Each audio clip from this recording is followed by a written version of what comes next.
Well, Mayor Bob, welcome back on Mayor's Monday. Been a little tough tracking you down, but of course, part-time mayor, you've got some other things going on. But we're always glad to be down here in Marshfield and glad to see what's going on in the city. Things have changed quite a bit over the summer. Yeah, they really have, and we're excited about it. I'm sure when you drove in on Central Avenue Oh yeah. between Arnold and Harrison, and it is absolutely beautiful. They did a great job. It was a couple week delay, primarily due to weather. We had rough weather, and I believe that all the citizens of Marshfield are very happy with it. And I can also tell you that just a couple of days ago, when we saw them taking those orange cones down, Yes. I think the whole city had a party. So it was, we're very, very happy about that. And we had a lot of, I think you would call construction season fatigue. Oh yeah. We have a lot of construction going on throughout the city, which most cities do. And so we're getting here to the end of the season, and we're having to wrap some things up early. But overall, Central just looks great. And more importantly than looking great, it travels well. Oh yeah. So we won't have to, people won't have the big bills of going in potholes. Yes. So we're very excited about that. It was a very smooth ride, very it looked great as well. I mean, looked like a very much improved road. And you mentioned some weather delays. I mean, those weren't exclusive to you here in Marshfield. We talk about what they had done in Wisconsin Rapids as well. There was a lot of cities that said we have to kind of put things off for a few weeks. How did you make it through with those storms and everything that rolled through the region back in July? Well, there were a couple of our projects got delayed and they'll be the first priority for next year. There was four smaller projects that got to just mill and lathe, or mill in place. And so those will be on they'll get the funding from this year, carry it over to next year, and those will be the first on for some springtime work. And because of one of the things that I did in the campaign is I wanted to find a way to really bring the communication of what we're doing in the streets better to the community. So I sat down with Dan Connect, our public works director, and Tom Turchi, and they just do a phenomenal job. And they created a website. I said that I wanted 5 years of what we're going to do. They said that's really too much because of weather, because of different things that can happen, but we can do a 3-year. Mm-hmm. And so now people can go to the City of Marshfield website and go to road construction and see for the next 3 years all the projects that are slated to be done, when they're going to be done, and how much they're going to cost. That has really helped a lot of people in Marshfield see that, okay, our street is there, or what do we have to do to get our street there? So that's been very helpful. Then the other thing that we did, and I'm very proud of this, is I went to, we had a meeting with Marshfield Utility, our wastewater, Dan, Tom, and City Administrator Steve Bargan. I says, we've got to find a way to get more road work done.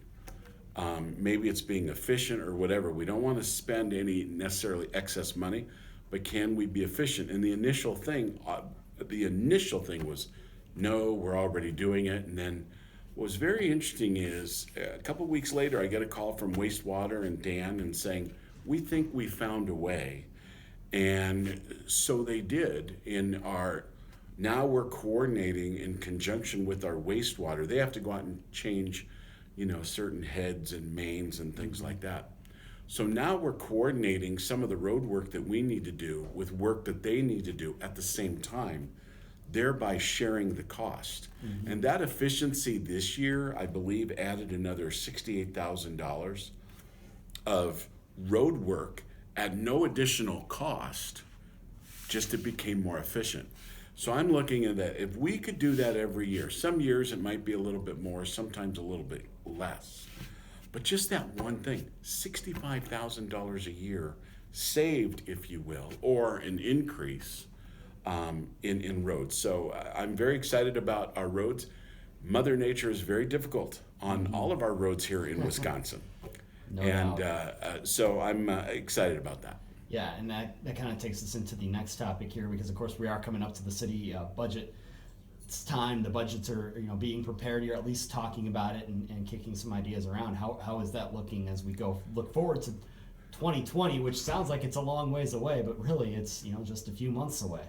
Well, I will tell you, I had a lot of anxiety, if you will, over this because of our shortfall in the way some of the finances in relation to our TIDs and our TIFs, tax increment districts and tax increment financing, on some of the things, those were not being done right for the prior 10 years. They've not been putting in the right debits and credits in there. Well, what it did is it created in the very beginning of the year, because of the great work of our finance director, Ron Alman, uh, a $1.6 million budget shortfall.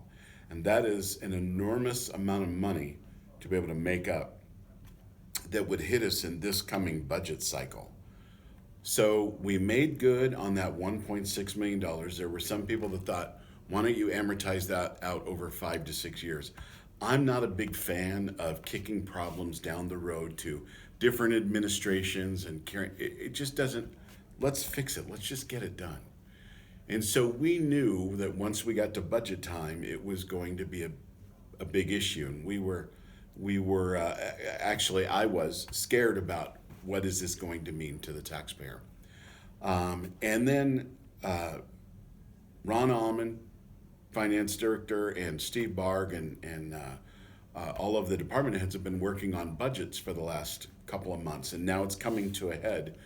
Steve Barg, the city administrator, is in working on that final budget now. Hopefully, it's going to be out in a couple of weeks.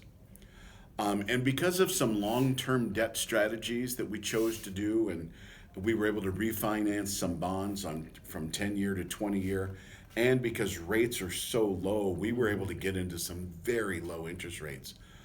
A lot of different effort has caused this to where I don't believe the bump is going to be that bad. So we're excited about that. I'm cautiously optimistic about what's going to take place. We know our debt is down overall, and so we're definitely getting our finances lined up and cleaned up properly to where I think when the budget comes out, I think we're going to be okay. Yeah, and that's it's definitely good news to hear. I mean, people think $1.6 million, and obviously, yeah, that's a lot of money. It sounds like a lot of money. It's certainly a high hill to climb, but as you mentioned, rates all over the place are really good right now. So it's good to hear that. It sounds like that's coming together. Well, we have, rates, not only that, our economy here in Marshfield is tremendous. We have, our employers here are great. We have hundreds of good paying jobs available. Right now, the biggest thing that our employers have here is they can't find people to work, right? There's just a lot of good paying jobs out there. PCA, Marshfield Door, they're entry level at $18, $19 an hour. So we've had our share of business closings, as every city does. I think right now we're down to, I believe, 6 or 7 businesses that have closed this year. But just look at this. We've had 13 brand new openings of new businesses, and next month I'm doing 3 more grand ribbon cuttings for grand openings, and 18 expansions. So, and our population popped up just a little bit. So, all in all, financially, things are going pretty good in the city. Yeah, good time to be in Marshfield, that's for sure. Very good time. And one of the things that you have to do, this part of the big puzzle that you have to put together as mayor, of course, is not only get people here, but then give them a reason to stay. And that's a project that you're really excited about. And it's a fun project to talk about, which is why we kind of save this for the end. We always like to talk about something fun. And that's an outdoor pool, an outdoor aquatic center facility. You're fundraising for that. You had an update on that as well. Yeah, you're right. I've had a lot of fun with this whole pool thing, just a lot. And we've been out fundraising, and I just got one today, Simplicity Credit Union just gave $50,000 towards the pool. This is what's very, very interesting is normally we were concerned here in Marshfield because we've done the athletic center that over at the high school, which if you've seen it is absolutely stunning. Yes. The library, the Wenzel Family Plaza, the beautiful expansion of the YMCA, and many of the exhibits over at the zoo. These are all privately funded things. And so you start to be concerned when you keep going back to the citizens saying, would you want to donate to this? You just wonder how that's going to go over. It's not easy to ask people to donate. But as we have, what we've been encouraged by is people love this city, and they love the progress that it's making in the different things. And so far, the response of the pool has been outstanding.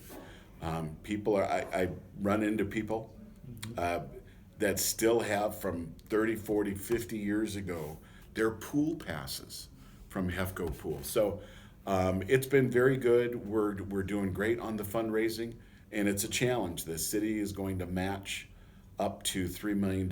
So we'll get $3 million from the public, $3 million from the city for a total project of about $6 million. I believe we're going to get there early. Now, the goal is that by July, just after July 4th, 2020, close the pool, begin construction on it right away, open it up the following 4th of July, maybe sooner, but it depends on weather. But that's the goal. So we'll give, the citizens a little bit of time in the pool, next year a little nostalgic time, and then get them in that new aquatic center. But when you see it, I mean, it's got a lazy river, it's got diving boards, it's got places in the middle for kids to play in, concession stands, family area. It's incredible. And as you said, it's going to be a great thing that will keep people within the city.